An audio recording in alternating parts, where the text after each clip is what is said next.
Alright folks, welcome back for a quick update on the Xserve RAID. I managed to take a hammer to it and straighten out most of it. The front bezel, however, did not survive and it cracked. I got it back in shape enough so that I could put all the drives in. And I also had to move the RAID off of this desk because it started to buckle under the weight. So it's now under the desk, it's up and running. One of the drives failed while I was testing, but they all fit in. Not sure if you can see it on video. The bezel cracked here as I was bending it back in shape. Still doesn't line up on this end, but zip tie took care of that. All the drives fit. I can only run one side of it because I only have one controller card. And all the drives are recognized. The only issue I'm having now, let me pan you back here and zoom in.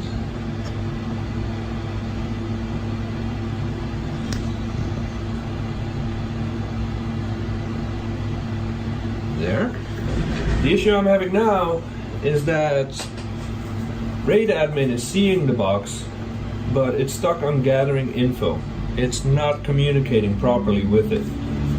When I look at the components and I check out the RAID controller that is in there, I can see it's running on older firmware, 1.5. The firmware I have, the latest available, let's see, put the password in there. The firmware I have is 1.5.1, but it refuses to take it. Now I'm not sure if the issues I'm having are related to that, or maybe there is hardware damage on the box that I'm unaware of, but any kind of RAID I configure, 0, 1, 3, 5, 0, plus 1, none of them work. So let's say I want to RAID 0, all these drives, I create the array, the RAID controller reboots, and when I check the event log, make this a little bigger here, 147, so it says RAID set 1 creation started. Let's see if you can see that, and immediately after it fails with this error code. I'm unable to find any mention of this error code online, so I have not been able to figure out yet what's going on. The only thing I can do at this point is create a JBOD,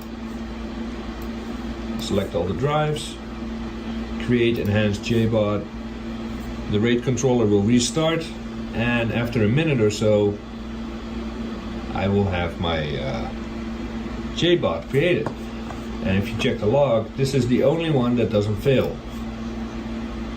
It actually creates it, and when I go to arrays and drives, once the controller restarts, it'll pop up here. Give it a second.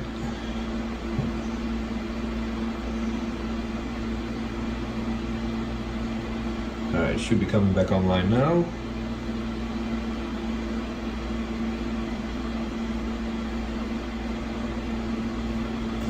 It's another thing I often have to do. It doesn't really auto-update. I have to update it manually. There. The array has been created. However, even though it managed to create that, let me zoom out and pan over to the box.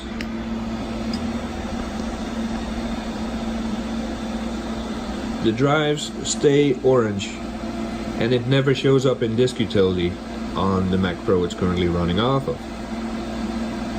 So, 2 steps forward, 1 step back pretty much.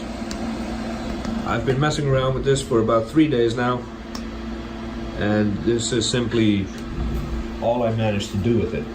I read all the documentation. I've been asking for help in the Xserve Facebook group, but so far no one has been able to figure out what's going on with this. Let me show you disk utility. It's just the internal drives, 2 drives, 4 partitions. That's all I got. The JBOD never shows. And the fiber channel link is there. It is working. No issue there. Go to System Preferences, Fiber Channel. You can see that the link is up and working. So at this point I'm thinking it is an issue with the firmware on that controller card. Maybe that card is having a problem that doesn't allow me to upgrade the firmware. Today is Sunday, November 18th. Hopefully tomorrow, on the 19th, the guy that I bought the new Xserve RAID off of will ship it out. He's been snowed in for a few days, so he has not been able to ship it yet. And fingers crossed that arrives in one piece, and I'll have all the parts I need to at least make one fully functioning Xserve RAID, and we can keep recording some new videos. So stay tuned.